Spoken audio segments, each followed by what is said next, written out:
Hail, Internet! It's Paul. It's Matt. The Dork Lords. We are here to talk about Star Trek Discovery, Season 1, Episode 11, The Wolf Inside. So, quick-ish synopsis. Okay, we are still in the Mirror Universe, where they arrived last episode. Yes. Burnham is trying to get the information about the USS Defiant back to the Discovery. She wants to, but, hey, it's hard. It's hard. If you live in fear, you're very paranoid there. Or, if right. you're mean. Yeah, if you're mean, you're paranoid. Yeah. Yes, that. When she's talking to the mirror universe of Saru, who is a slave on the Shinzu, the mirror Shinzu. Right? Well, that was when she was talking to the actual Saru who told her that. Oh, they're actually... Okay, sorry. Okay, wow, good laugh. We're getting confused. I am. Which one was the mirror guy? Okay, sorry. You wouldn't last a second. I wouldn't. I'd be dead in the mirror universe. Okay, so she's trying to get the disc back to the Discovery. Can't figure out how to do it. Yep. In the meantime, she gets a directive from Evil Federation. Hey, go and wipe out the rebel base. Yes. So she pretends to go and follow orders, but she figures out a way to give them a fighting chance while still pretending to be following orders. Yes. So instead of just blowing up the planet from space, she organizes an away mission, which is just her and Ash Tyler, and they go down to the planet and they convince the rebels that they're not jerks. No, not jerks. Which they basically get help from Sarek. Not evil Sarek, but... Well, Mirror Universe He seems Sarek. very similar to other Universe Sarek, but anyway. Well, if you remember from the original series, it's like Spock didn't seem that evil. That's true. He was just kind of... He's like, I'm rational. Yes. I'm evilly rational now. Right.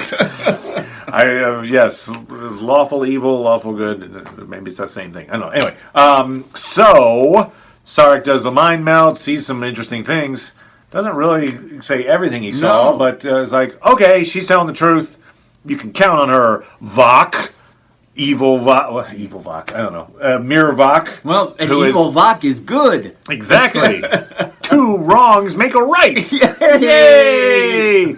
So, Resistance Vok believes in Sarek completely. And is like, yep. Even though I think this is a horrible idea, I'm going to trust you.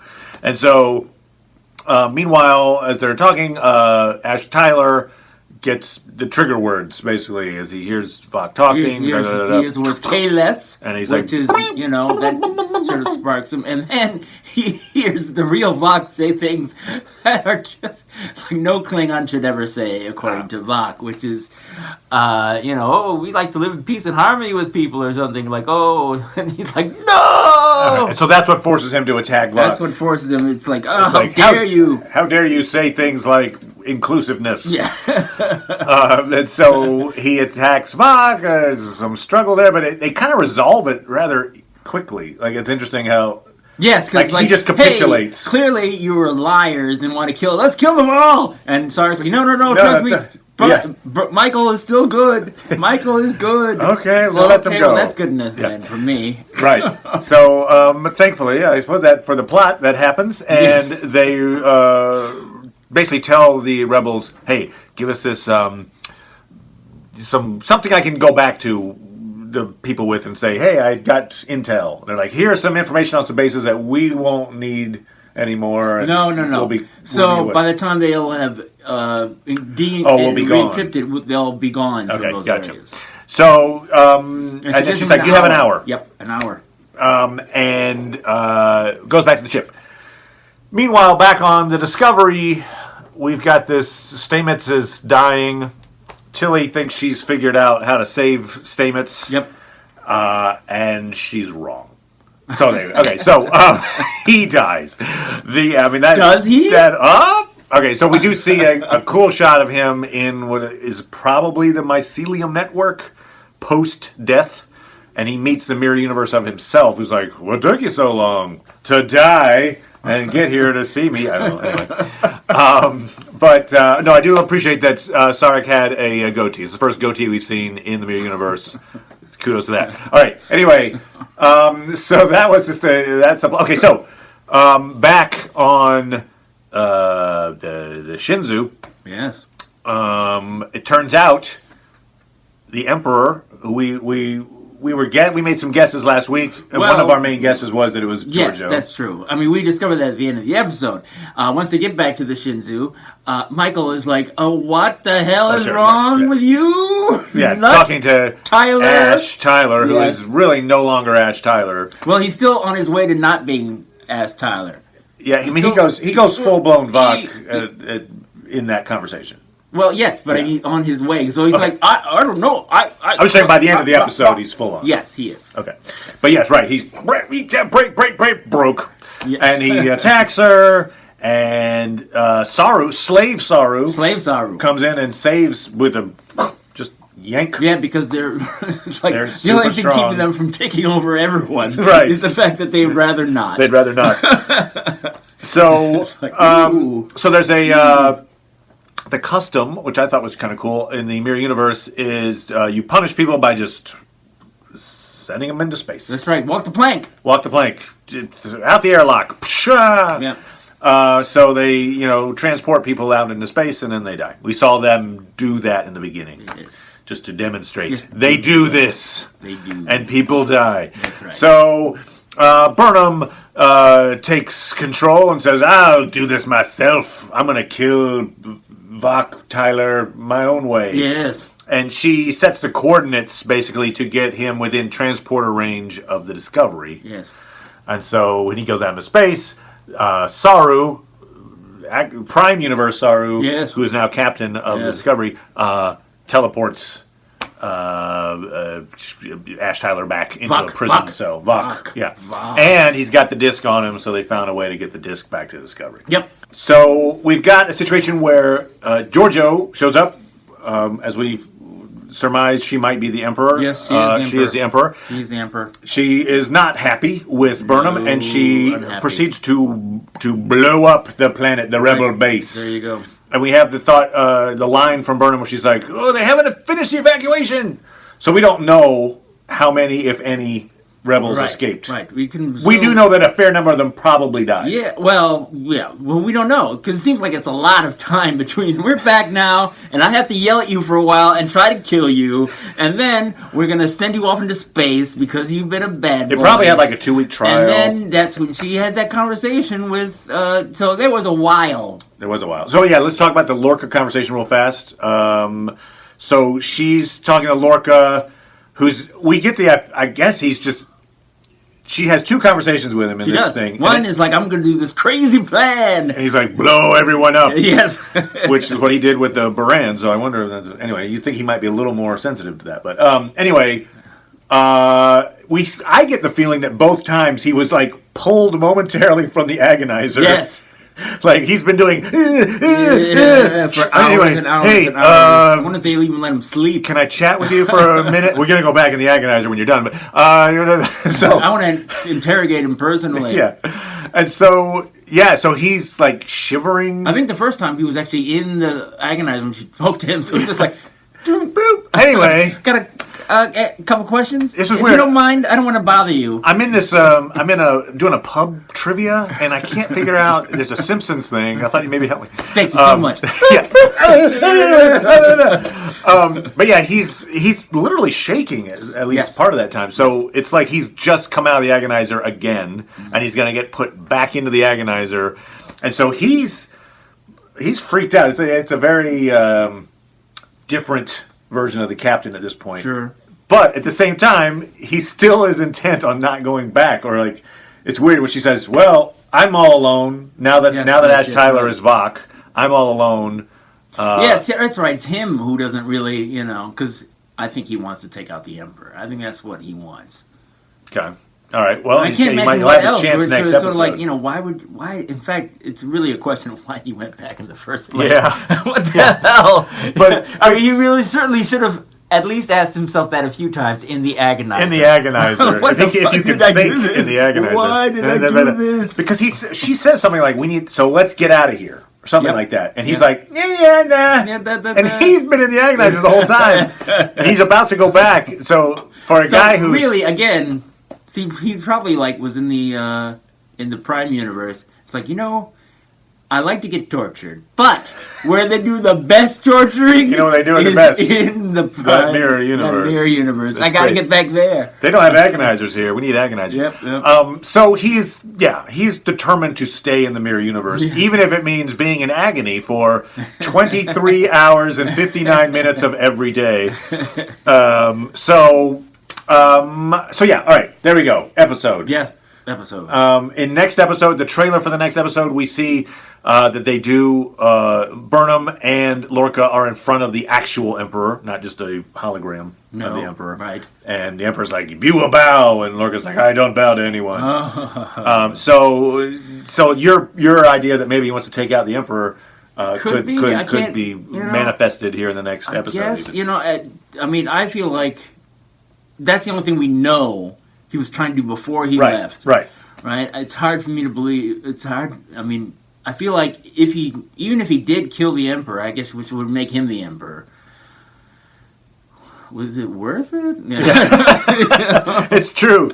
My plan worked perfectly. I spent years just drifting around and being in agony and being tortured. But now, anyway. But yes, so we think that is his plan. That his plan has been all along to somehow come back around, and maybe he's even got followers that he can. Because one thing, I guess we also, okay, so maybe what he might want, because something else I thought about is that he caused this technology to be developed that didn't exist before, which is the spore drive, which not only takes you really fast in your own universe, but can take you really fast to other universes. Yeah. So I guess he could really be, cause that philosophy of like, we're going around to dominate things to all over the place. So sure, I'll take this technology and with the rulership, and now I can combine those two things and kick ass. Yeah, you could really take over so much more. So, but this was not really a Lorca episode particularly. I mean, he's in it. Yes. But you're right. The fact that in his few lines he still had enough time to say, "Let's stay." Yes. It gives you that idea. Okay, great. He wants to stay. Okay, so. A couple of things. So, obviously the big thing was the Ash Tyler is now full-on Vok. Yep. And they're throwing in the brig. At this point, it was not a surprise. It's not even a theory. I mean, they pretty much said it last episode, which is why it was a little weird. I thought his transformation was a little undercut by the fact that we all knew who he was. Like, it's like, oh, he's turning into... it's Vok, of course. Like, I don't know, like that... The scene of him changing didn't carry as much weight, in my opinion.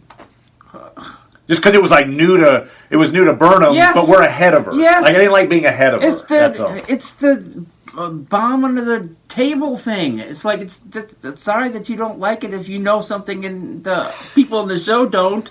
We're supposed to discover it at the same time. It's kind of like one of those reveal things.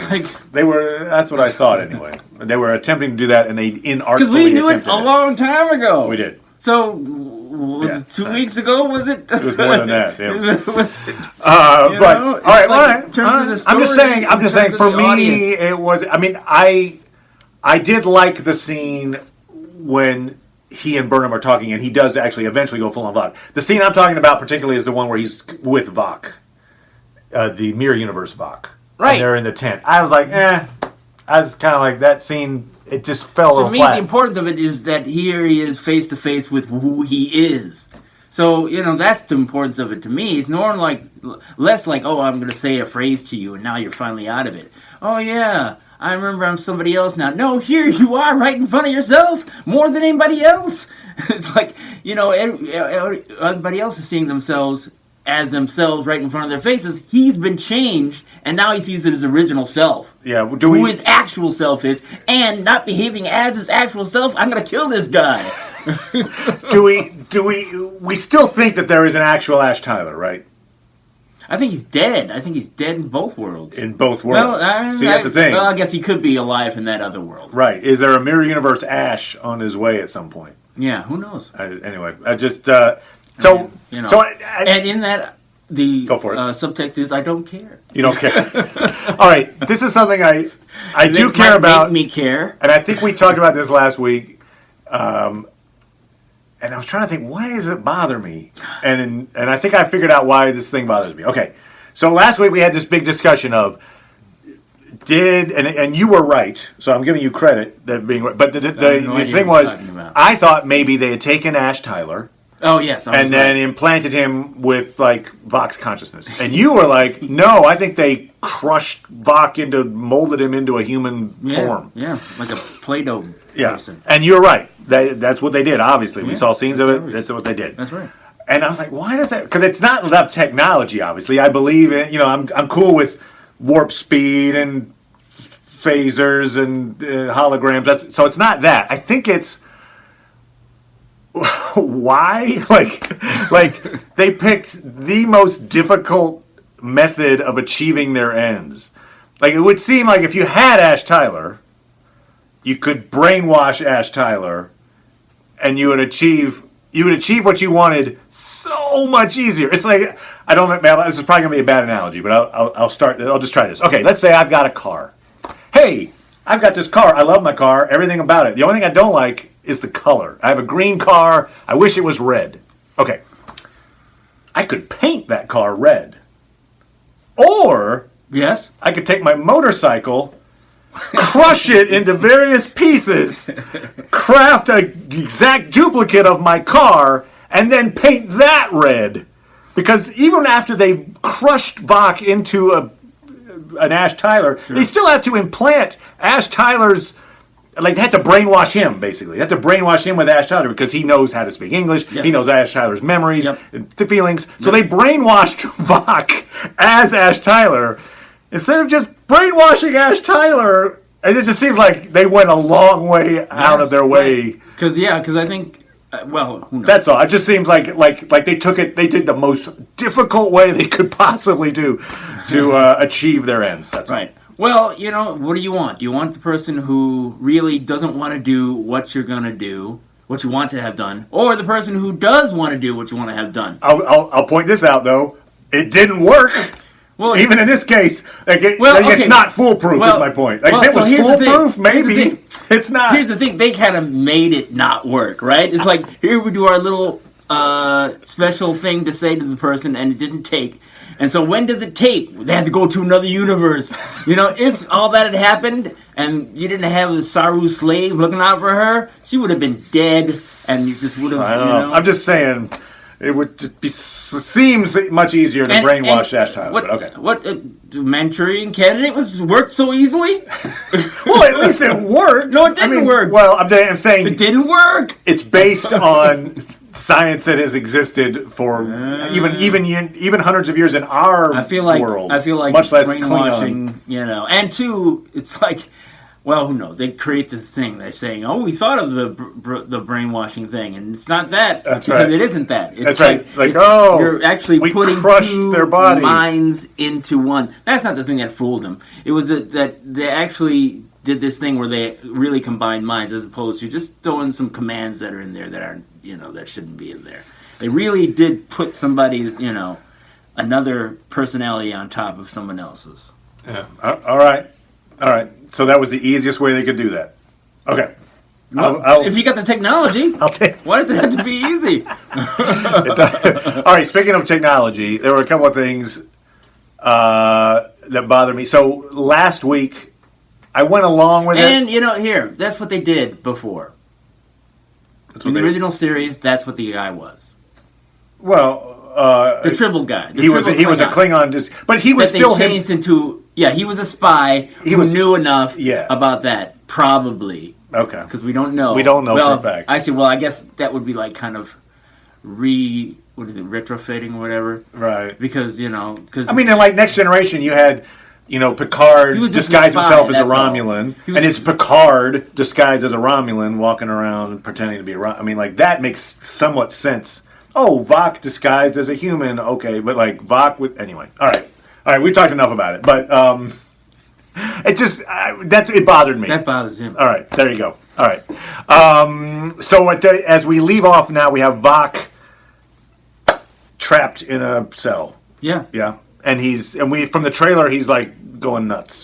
Yes. He's having trouble keeping his identity. I guess. But you might maybe just kill him at this point. I don't know. like obviously the Mirror Universe version was going to kill him. They were like, oh, just kill the guy. Well, where I think where they're going with it is they have to go back to the regular universe.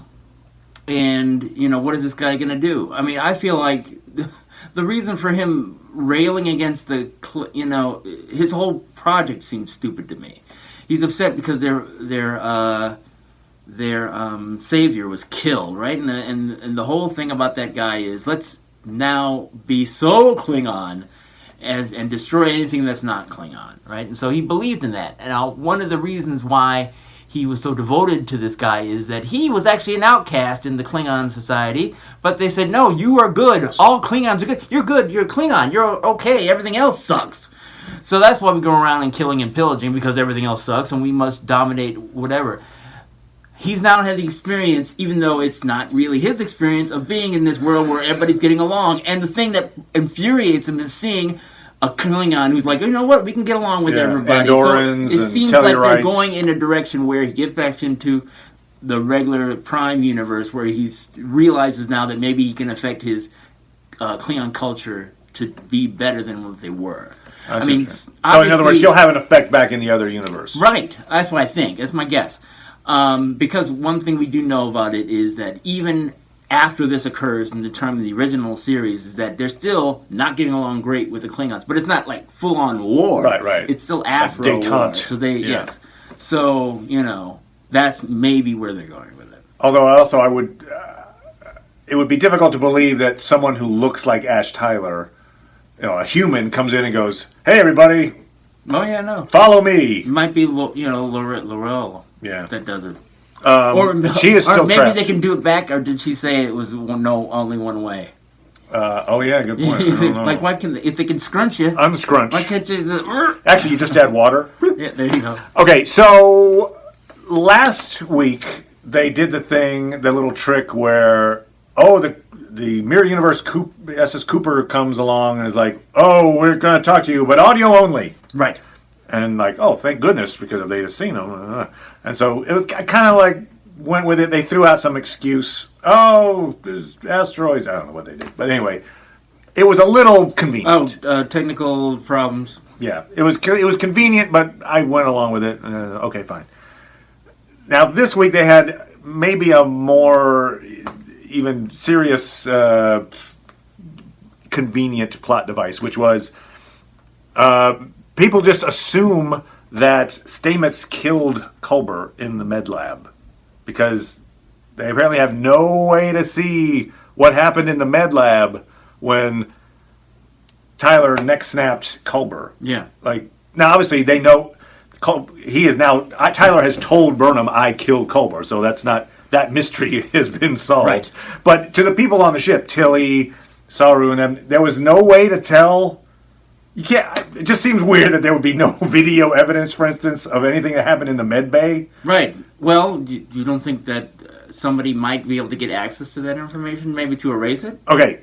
If that's the case, they need to tell us. Because one thing we didn't see was why they were having this technical problem where they had to turn something on, because he was laying with him there dead. And it's like, we're having these technical... So she had to turn the lights on because there was some technical problem in the ship. Okay.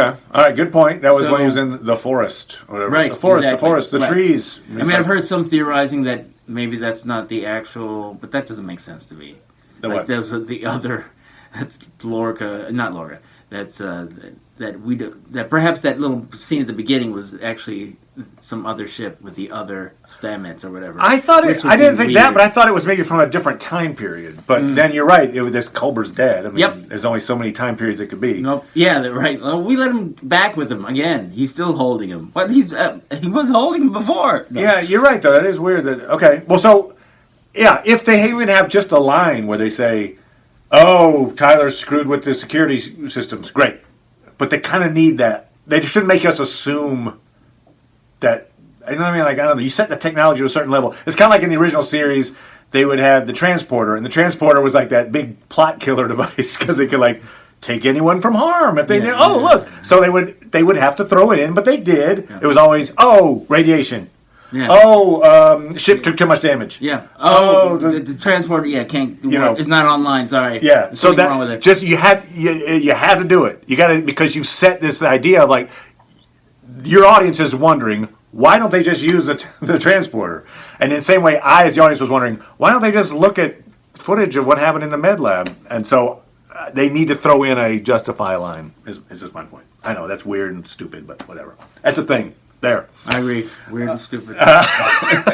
You mean you agree that they should do that? Thank you, Paul. I appreciate that. That's what weird and stupid means. Okay, so the other thing that I wasn't thrilled about with this episode, I liked this episode. I didn't love it, but I liked it. Okay.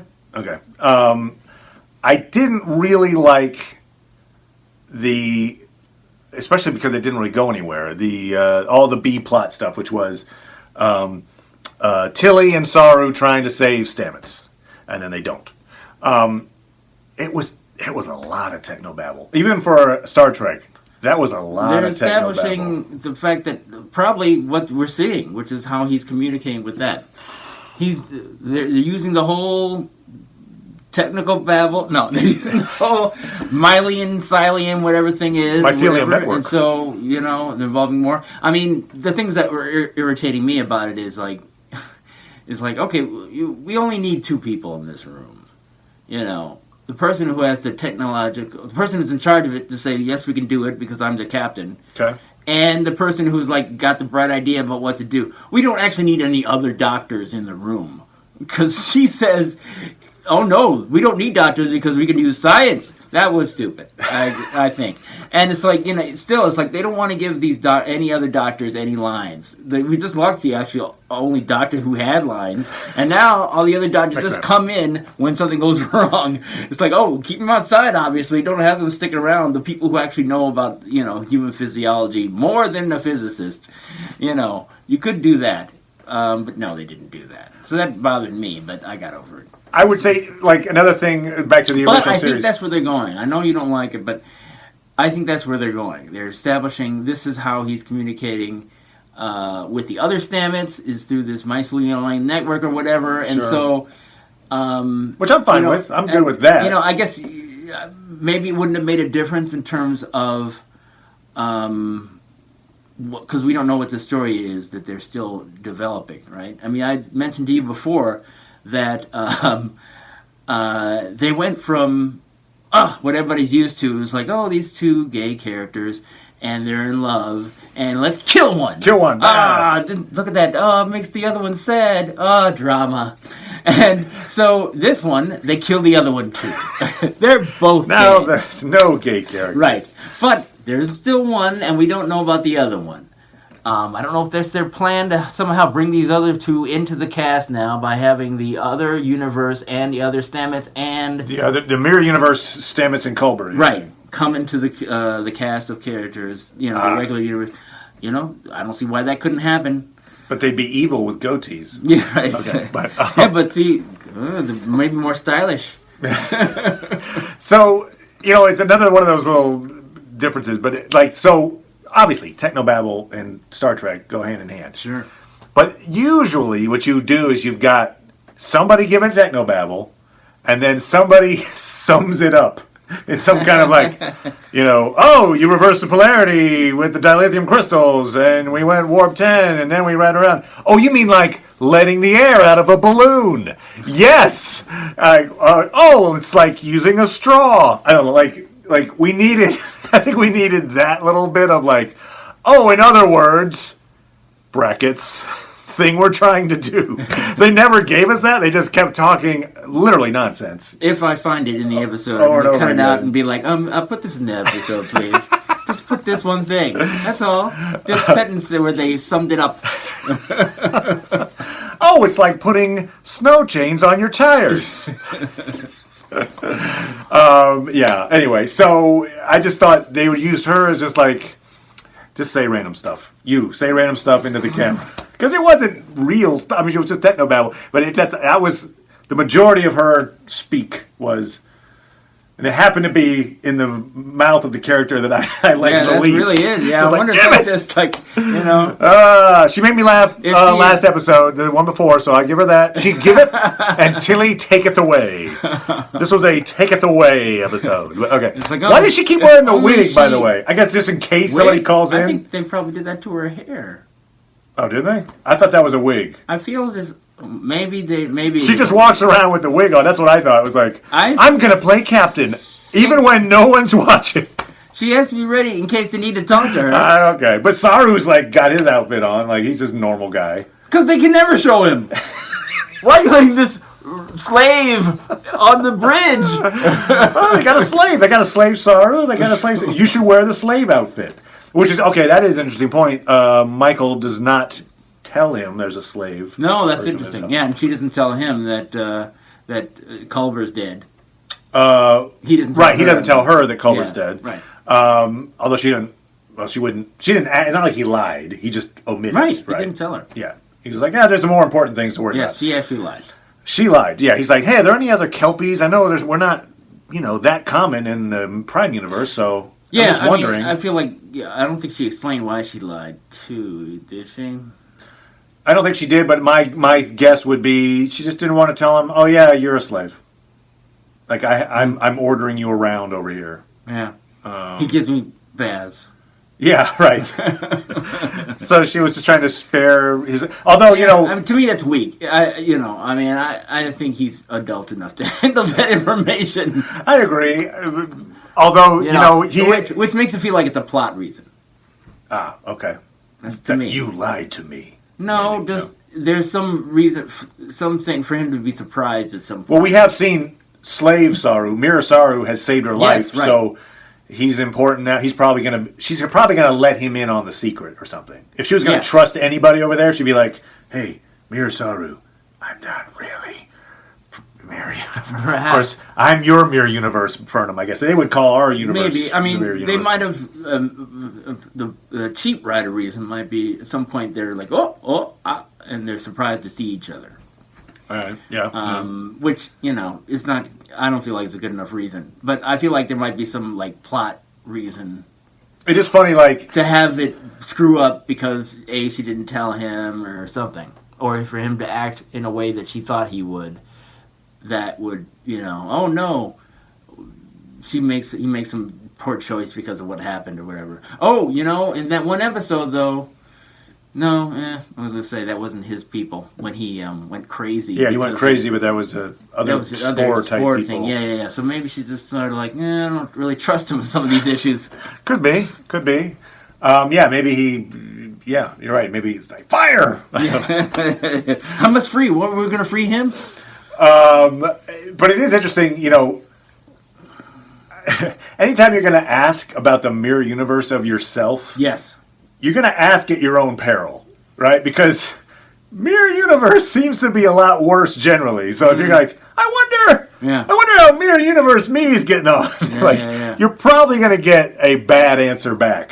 You're like, no, you know what? You are well adjusted and you are doing just fine. No, you could have said, the version of you has cancer. Died. Oh, right. There you go. I like your counterparts. See, look at that. He brought it back to a different show. All right, watch our counterpart review for that. Okay. Yeah. We had Saru. We had the... we kill people by sending them off into space. Okay, this was a little interesting to me.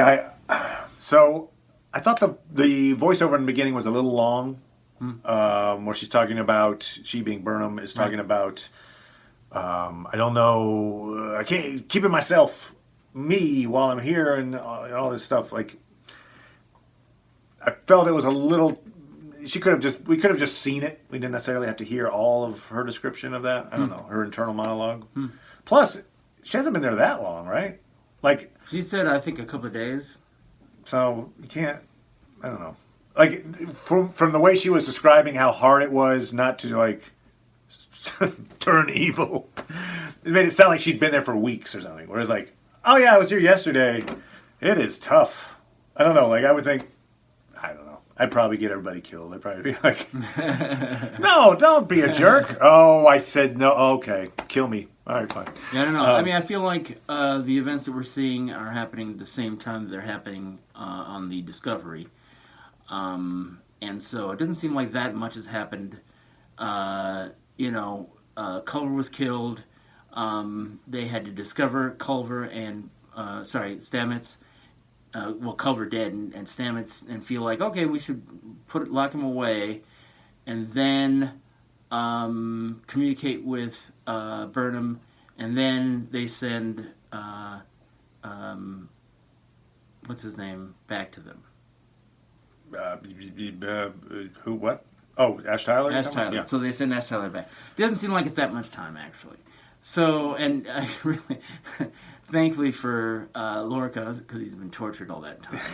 So, yeah, I don't know. It didn't bother me, especially. I mean, I think they're really just trying to establish that the whole theme that they started before, in terms of what is going to cost you. Yeah, in terms of trying to live this other life, and the whole episode, she was talking about not only keeping who she feels she is by maintaining Starfleet, not killing people indiscriminately, unless she really had to, but also trying to find some reason how she could use the information and what's going on there, people working together to bring back to the universe that she knows.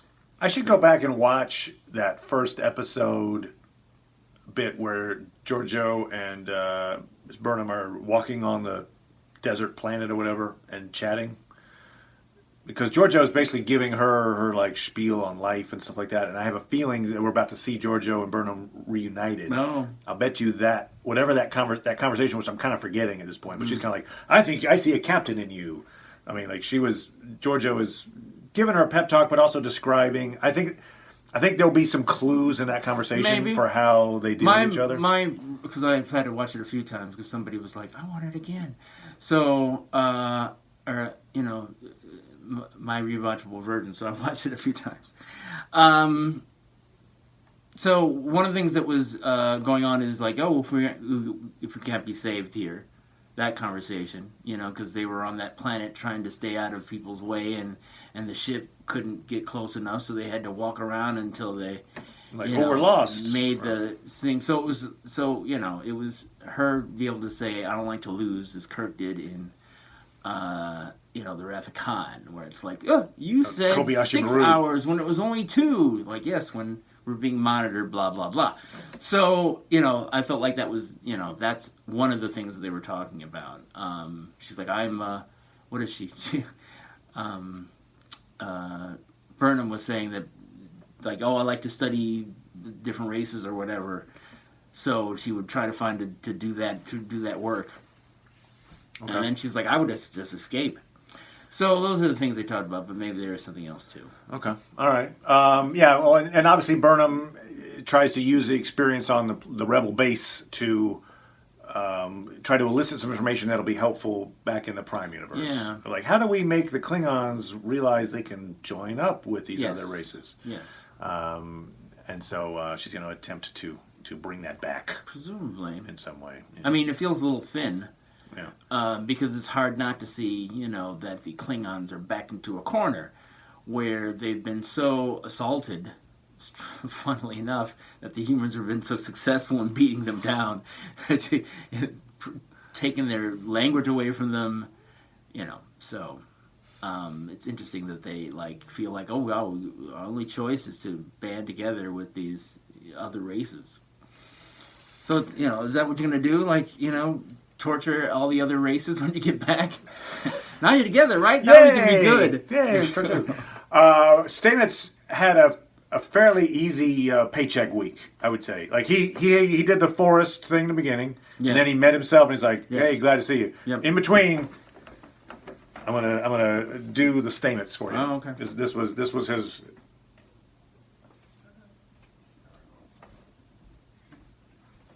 Interesting. Back and forth. The head swag. He had to do the head swag over and over. Something without the little eyes. Yeah, he probably had contact, so that was probably extra. So see that? Yeah, so that's irritates your eye. You got to work. like, oh, I'm dry. When you get some. Try it again. Okay. Yes, I'll do that. I'll put Adobe After Effects. I'll just put that in. Anyway, so that was episode 11. There you go. We actually, kind of cool, I will be talking to a good friend of mine who is also the biggest Trekkie I know. Oh, wow. And we're going to Skype a conversation this week. And he's going to give me his thoughts. I know he likes the series. Cool. But he's going to give me his thoughts on how Discovery relates, compares to the rest of the Star Trek canon. Interesting. So that should be cool. Very look forward to that. Anyway, so that's it. Subscribe if you want to get more little updates on these things and all that. Make comments. Tell us how wrong I am. Or me. Maybe I'm wrong. Particularly Paul, right? Yeah, right. We can all agree. Okay. And we will write back. No Klingon. What? So, with that, bye, everybody.